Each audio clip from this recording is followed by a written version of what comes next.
হাসিনার বিরুদ্ধে আন্দোলন করেছি 17 বছর, ভয় পাই নাই। ভয় পান নাই আপনারা মামলাকে, ভয় পান নাই আপনারা হামলাকে। আপনারা তো আন্দোলন করেছেন, এটা চিরসত্য। আমি আজকে সাক্ষী দিয়ে গেলাম, আপনারা আন্দোলন করেছেন সারা বাংলাদেশের নেই। আপনারা আন্দোলন করেছেন বলেই তো আজকে ছাত্র জনতার আন্দোলনে হাসিনা পলাইছে। এবং আপনারা 5 তারিখ পর্যন্ত, 5 আগস্ট পর্যন্ত আপনারা ছিলেন, হাসিনা যতক্ষণ না পর্যন্ত পালাইছে। আমরা ছাত্র জনতায় এই দেশের বিপ্লব ঘটিয়েছি, আর ফ্যাসিস্ট আওয়ামী লীগকে সরিয়েছি। এটা তো সত্য, সত্য। এখন আমাদের কি করতে হবে?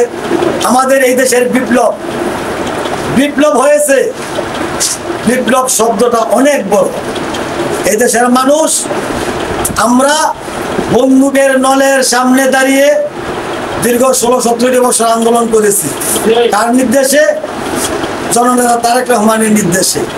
2,500 আমরা আন্দোলন করেছি কার নেতৃত্বে? জননেতা নজরুল আজাদ সাহেবের নেতৃত্বে। এটা তো সত্য। এখন দেখেন, সুযোগের সন্ধানে কিছু লোক আসছে, তারা বিভিন্ন পর্যায়ে আপনাদেরকে ভুল বুঝাবে, তারা তাদের নেতৃত্ব আদায় করে নেওয়ার জন্য। কিন্তু আপনাদের মনে রাখতে হবে, বিগত 16-17 বছর 2,500-এর মাটিতে আপনাদেরকে সমস্ত দেখভাল দিয়ে আন্দোলনের নেতৃত্ব কে দিয়েছে? সেটা হলো আমাদের নজরুল আজাদ সাহেব, তাই না? আমরা এত কষ্টের বিপ্লব বেচতে দিতে যেতে পারি না। আমরা ধান খেতে কমিয়েছি, আমরা রাস্তায় রাত কাটিয়েছি।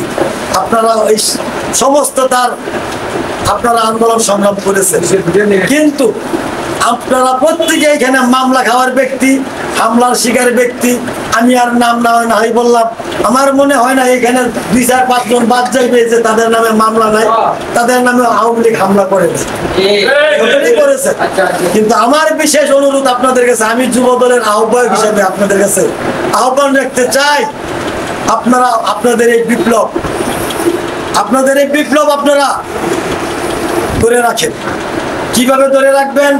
আপনারা দেখবেন 5 তারিখের পর যারা এই দেশে আমাদের গোপালদী পৌরসভা আগমন করেছে, তারা পরিচয় দেয় তারা নাকি বিএনপির অমুক বা তমুক ছিল।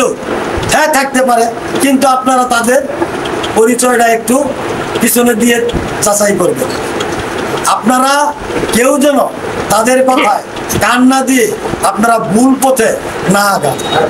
এবং আপনারা দেখেছেন গতকালকে আমেরিকাতে, যুক্তরাষ্ট্রে আমাদের মহাসচিবের উপরও কিভাবে এই ফ্যাসিস্ট আওয়ামী লীগ অপমান করেছে, এবং আমাদের যে প্রধান উপদেষ্টা সহ তাদেরকে অকথ্য ভাষায় গালিগালাজ করছে আওয়ামী ফেসিবাদ। আমি গোপালদী পৌর বিএনপি ও অঙ্গ সংগঠন সকলকে বিশেষভাবে অনুরোধ করব, আমার প্রিয় সংগঠন যুবদলকে আমি অনুরোধ করব, আপনারা ভ্যানগার্ড হয়ে ওই ফ্যাসিস্ট আওয়ামী লীগের বিরুদ্ধে, ফ্যাসিস্ট আওয়ামী লীগের প্রেতাত্মাদের বিরুদ্ধে আপনারা রুখে দাঁড়ান।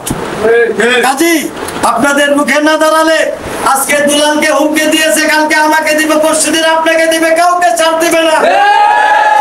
আজকে কেন ওই আওয়ামী লীগের প্রেতাত্মা আমার গোপালদের বাজারে উকি দিবে, লুকি দিবে কেন? যারা আমার দলীয় ভাইদেরকে বিগত 16-17 বছর বাজারে ঠিক মতো ঘুরতে দেয় নাই, ব্যবসা করতে দেয় নাই, যারা হামলার শিকার করেছে, মামলা করেছে, তারা এখন আবার আমাদের বিরুদ্ধে মাথা ছাড়া দিয়ে উঠছে। বন্ধুগণ, আমরা যেভাবে ছিলাম 16-17 বছর আওয়ামী লীগের বিরুদ্ধে, আমরা আগামী দিনেও তাদের মাথা ছাড়া দিয়ে যেন না উঠতে পারে, আমরা এর দিকে খেয়াল রাখবো।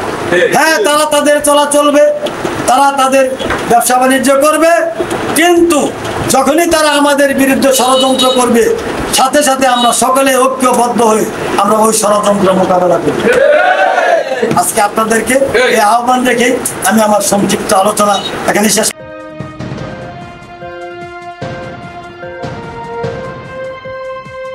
আড়াই হাজারের জনগণ